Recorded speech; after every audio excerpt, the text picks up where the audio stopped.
ഷാക്കിൽമാരാർ, നമ്മൾ ഏറ്റവും ഒടുവിൽ കാണുന്നത് നമ്മുടെ ചാനൽ ചർച്ചാ കാലത്താണ്. കുറച്ച് വർഷം മുമ്പാണ്. അന്ന് വളരെ സജീവമായ ചർച്ചകൾ, ഒരുപാട് സജീവം അല്ലെങ്കിൽ കൂടി ചർച്ചകൾ വന്നുകൊണ്ടിരുന്ന ആളാണ്. അത് കഴിഞ്ഞ് താത്വികലോനം സിനിമാ തിരക്കിലേക്ക് പോകുന്നു, ചാനൽ ചർച്ചകൾ കുറയുന്നു. അത് കഴിഞ്ഞ് പിന്നെ റിയാലിറ്റി ഷോ, അത് കഴിഞ്ഞ് റിയാലിറ്റി ഷോ ഓഡിയൻസിനിടയിൽ വലിയ സ്റ്റാർഡം, ആഡംബര കാറുകൾ, ജീവിതം വേറെ ലെവലായോ? ഒരുപാട് കാലം കഷ്ടപ്പെട്ടതിന്റെ ഒരു റിസൾട്ട്. പഴയൊരു കവിവാചകം ഉണ്ടല്ലോ, ശ്രേഷ്ഠത്വമാർന്നവരെല്ലാം പാരിൽ പെട്ടെന്ന് കിട്ടിയതല്ലതാൻ, ഇഷ്ടത്വമല്ലെങ്കിൽ ഉറങ്ങിടുമ്പോൾ തിട്ടം ശ്രമപ്പെട്ടവരൊട്ടനേകം. കുറേ കാലം പരിശ്രമിച്ചതിന്റെ ഫലം, ഒരു 10-36 വർഷത്തെ എഫേർട്ടുകൾ ജീവിതത്തിൽ ഗുണം ചെയ്തത് കഴിഞ്ഞ ഒരു വർഷത്തിനുള്ളിലായിരുന്നു എന്ന് പറയാം. സ്റ്റാർഡം നിലനിർത്താൻ മനഃപൂർവ്വം പ്രശ്നങ്ങൾ ഉണ്ടാക്കുന്നു, അല്ലെങ്കിൽ ആ സെൻട്രൽ സ്റ്റേജിൽ നിർത്താൻ ഓരോ പരാമർശം നടത്തുന്ന വിമർശനം അതിനെ പറ്റിയുണ്ട്. അല്ല, അത് വളരെ രസകരമായ ഒരു കാര്യമാണത്. കാരണം ഞാൻ ഒരു മാസം മുമ്പാണ് മഹേന്ദ്ര സിംഗ് ധോണിയുടെ കൂടെ ഒരു ആഡ് ചെയ്തത്. മഹേന്ദ്ര സിംഗ് ധോണിയുടെ ആഡ് മലയാളത്തിൽ നിന്ന് ചെയ്തേക്കുന്നത് ലാലേട്ടനും ഞാനും മാത്രമാണ്.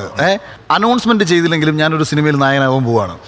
അത് റീസെന്റ് ആയിട്ട് സംഭവിക്കാൻ പോവാണ്. അപ്പൊ ഈ സാഹചര്യത്തിൽ ഇത്തരം വിവാദങ്ങൾ ലോകത്തൊരു ബുദ്ധിയുള്ള കച്ചവടക്കാരൻ ഉണ്ടാക്കത്തില്ല. അഖിൽമാരാർ എപ്പോഴും പറയാറുള്ളതാണ്, എനിക്ക് അച്ഛനൊന്നേ ഉള്ളൂ, അതുപോലെ വാക്കൊന്നേ ഉള്ളൂ എന്ന് പറയാറുണ്ട്. പക്ഷെ നിലപാടുകളിൽ ആ ഒരു സ്ഥൈര്യം എപ്പോഴും ഉണ്ടാവാറുണ്ടോ എന്ന് തോന്നുന്നുണ്ടോ? അല്ല, വ്യത്യാസമുണ്ട് ഹാഷ്മി. ഇതെന്താണെന്നറിയോ, താങ്കൾ ഇപ്പോൾ കമ്മ്യൂണിസ്റ്റുകാരനായിരുന്നു പറയും, താങ്കൾ യൂത്ത് കോൺഗ്രസിന്റെ സജീവ പ്രവർത്തകനും നേതാവുമായിരുന്നു, താങ്കൾ BJP പ്രവർത്തകനായിരുന്നു. അപ്പോൾ എന്താണ് രാഷ്ട്രീയ നിലപാടുണ്ടോ?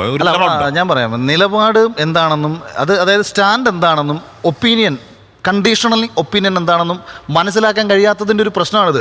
ഇപ്പം നമ്മളിപ്പോൾ ഇസ്രായേൽ പാലസ്തീൻ യുദ്ധം നടക്കുകയാണ്. അവിടെ കണ്ടീഷൻ സാറ്റിസ്ഫൈ ചെയ്ത് നോക്കിയിട്ടല്ല നമ്മളൊരു സ്റ്റാൻഡാണ് എടുക്കുന്നത്. ഇപ്പം ഒരു വിഭാഗം ആൾക്കാർ പാലസ്തീനൊപ്പം എന്നൊരു സ്റ്റാൻഡ് എടുക്കുന്നു, ഒരു വിഭാഗം ഇസ്രായേലിനൊപ്പം എടുക്കുന്നു. ആ യുദ്ധത്തിൻ്റെ ഏത് സാഹചര്യം എങ്ങനെ മാറി മറിഞ്ഞാലും അത് മാറില്ല. കാര്യം അതൊരു സ്റ്റാൻഡാണ്. ആ കാര്യം അത് നേരത്തെ തന്നെ നമ്മുടെ തീരുമാനത്തിൻ്റെ ഭാഗമാണ്. പക്ഷേ അതുപോലല്ല, കണ്ടീഷണൽ സാറ്റിസ്ഫൈ ചെയ്യുന്ന ചില നിലപാടുകൾ നമ്മൾ എടുക്കും. ഞാൻ പറഞ്ഞത്, ഇപ്പോൾ രാഷ്ട്രീയ നിലപാട് എന്നുള്ളത് അത് പ്രത്യയശാസ്ത്രം ബന്ധപ്പെട്ടതാണ്. എനിക്ക് ഒരു രാഷ്ട്രീയ പാർട്ടിയോട് പ്രത്യേകിച്ച് താല്പര്യമൊന്നുമില്ല. അല്ല, അപ്പോൾ അങ്ങനെയെങ്കിൽ നിലപാടില്ല, രാഷ്ട്രീയ നിലപാടില്ല. ഇപ്പോൾ എന്ന് പറഞ്ഞാൽ അഖിൽമാരാറുടെ താല്പര്യം പോലെ അഖിൽമാരാർക്ക് ഇഷ്ടമുള്ളപ്പോൾ തരാതരം പോലെ ചിലപ്പോൾ കമ്മ്യൂണിസ്റ്റുകാരനാവും, ചിലപ്പോൾ കോൺഗ്രസ്സുകാരനാവും, ചിലപ്പോൾ BJP-കാരനാവും. അത്രേ ഉള്ളൂ അല്ലേ? അതായത് ലക്ഷ്മി, ഇപ്പം നമ്മുടെ കോൺഗ്രസിനകത്ത് സോഷ്യലിസ്റ്റ് വിഭാഗത്തിൽപ്പെട്ട ഒരുപാട് ആൾക്കാരുണ്ട്. ഇപ്പം ഞാൻ മനസ്സിലാക്കുന്നത് VD സതീശൻ പോലും യഥാർത്ഥത്തിൽ ഒരു ചെറിയ കമ്മ്യൂണിസ്റ്റുകാരനാണ്.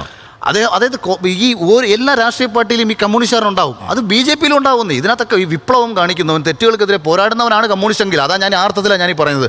അല്ലാതെ CPM എന്ന് പറയുന്ന രാഷ്ട്രീയ പാർട്ടിയിൽ പ്രവർത്തിച്ചെങ്കിലേ ഒരു കമ്മ്യൂണിസ്റ്റ് ആവുന്നു. കമ്മ്യൂണിസം ആ മാർക്സ് എഴുതി വെച്ച ആശയം സ്ഥിതി സമത്വവാദം എന്നാണ് ഇതിന്റെ അർത്ഥം. പക്ഷെ അഖിൽമാരാർ തുല്യമാക്കാൻ പറ്റും. ഈ അഖിൽമാരാറുടെ ഈ നിലപാടിന്റെ ഈ പ്രശ്നം രാഷ്ട്രീയത്തിൽ മാത്രമല്ല ചൂണ്ടിക്കാണിക്കുന്നത്. ഇപ്പോൾ ബിഗ് ബോസിൽ പോകുന്നതിന് മുമ്പുള്ളൊരു ചെറിയ പ്രതികരണം ഒന്ന് കാണിക്കാവോ? ഇവർ കാശ് കൊടുത്ത് കുറെ PR-നെ വെച്ചിട്ട് വോട്ടിംഗ് ഒക്കെ ഉണ്ടല്ലോ. എനിക്ക് അങ്ങനെയൊക്കെ പറഞ്ഞ് ഞാൻ കേട്ടിട്ടുണ്ട്. ഈ PR അവർക്ക് വോട്ടിങ് 5 മിനിറ്റ് പോലും എൻ്റെ ജീവിതത്തിൽ ഈ ബിഗ് ബോസ് എന്ന പരിപാടി ഞാൻ കണ്ടിട്ടില്ല. അതിനെക്കാട്ടും ഞാൻ ലുലുമാളിൽ പോയി നടുവോടി മുണ്ടോക്കി കാണിച്ചിട്ട് 4 പേരെ കൂട്ടുന്നില്ലേ.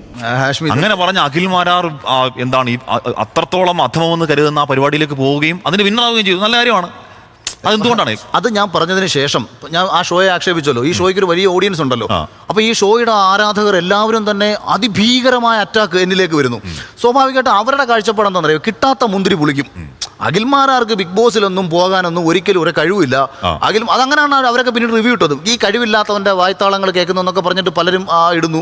എനിക്ക് ധാരാളം കമൻറ്റുകൾ വരുന്നു, എടാ നിനക്ക് ഇതിനകത്തേക്ക് പോകാൻ പറ്റത്തില്ലെന്നുണ്ടെങ്കിൽ, അതായത് പോയിട്ടുള്ളവർ വലിയ ആൾക്കാരാണെന്നും എനിക്ക് കഴിവില്ലാത്തവനാണെന്നും പറഞ്ഞിട്ടുള്ള ആക്ഷേപങ്ങളും വെല്ലുവിളികളും ഒരു പരിധിയിലപ്പുറത്തേക്ക് വരുമ്പോൾ ബിഗ് ബോസിൽ പോകുന്നതിന്, ഇന്റർവ്യൂവിന് പോകുന്നതിന് മുമ്പ് തന്നെ ഞാനൊരു വീഡിയോ ഇടുന്നുണ്ട്. അത് വേണമെന്നുണ്ടെങ്കിൽ നിങ്ങൾ ഒന്നുകൂടി ഞാൻ പിന്നെ ഇത് കഴിയുമ്പോൾ അയച്ചു തരാം. ആ സമയത്ത് തന്നെ ഞാൻ വീഡിയോ ഇടുന്നുണ്ട്. എടാ ഇത്രയും കാലവും ഇതിലേക്ക് പോകണ്ട എന്ന് വിചാരിച്ച ഒരാളാണ് ഞാൻ ഇനി പോയി കാണിച്ചു തരാം, ഞാൻ എന്താണെന്ന് കാണിച്ചു തരാം. അങ്ങനെ അഖിലിന്റെ മുൻ നിലപാട് ആ പരിപാടിയോട് പുച്ഛവും പരിഹാസവും എന്താണ് മുണ്ടുപോക്കി കാണിക്കലിനേക്കാൾ മോശം പരിപാടി എന്നുള്ളതാണ്. കാര്യമുണ്ട് കാശ്മീർ. ആ പരിപാടിയിലേക്ക് അഖിൽ പിന്നെ പോവാണ്. അല്ല, അത് പോകാൻ കാര്യം സ്വാഭാവികമായും നിലപാടിൽ ഈ മാറ്റം പല വാക്കുകളുണ്ട്. അതെന്റെ അഭിപ്രായമാണ്. അതായത് ഇപ്പം ഞാൻ പറഞ്ഞ ബിഗ് ബോസ് ഞാൻ കണ്ടിരുന്നില്ല. ബിഗ് ബോസ് കാണാതിരുന്നുകൊണ്ട് തന്നെ നമ്മൾ കണ്ടിട്ടുള്ളത് ബിഗ് ബോസിലെ ചില മത്സരാർത്ഥികളുടെ ആക്ടിവിറ്റീസ്, പുറത്തുള്ള ആക്ടിവിറ്റീസ്, അത് നമുക്ക് വളരെ പുച്ഛം തോന്നിയിട്ടുണ്ട്. അല്ല, ഇപ്പൊ എന്ത് നിലപാടുണ്ടെങ്കിലും ആ നിലപാട് മാറ്റിയാലും ഇങ്ങനെ വാചകം അടിച്ച് പിടിച്ചിരിക്കാൻ പറ്റുന്ന അല്ലല്ല, നമ്മളെ ഞാനത് പറഞ്ഞു, ഞാൻ പിടിച്ചിരിക്കാൻ പറ്റുന്ന കോൺഫിഡൻസ് അല്ലേ? പിടിച്ചിരിക്കാൻ പറ്റും, വേറെ രക്ഷയില്ലേ. തല്ലി ലോകത്ത് സ്നേഹം കൊണ്ട് കീഴ്പ്പെടുത്താൻ ഗാന്ധി പറഞ്ഞിട്ടുണ്ട്, മാർട്ടിൻ ലൂതർ കിങ് പറഞ്ഞിട്ടുണ്ട്.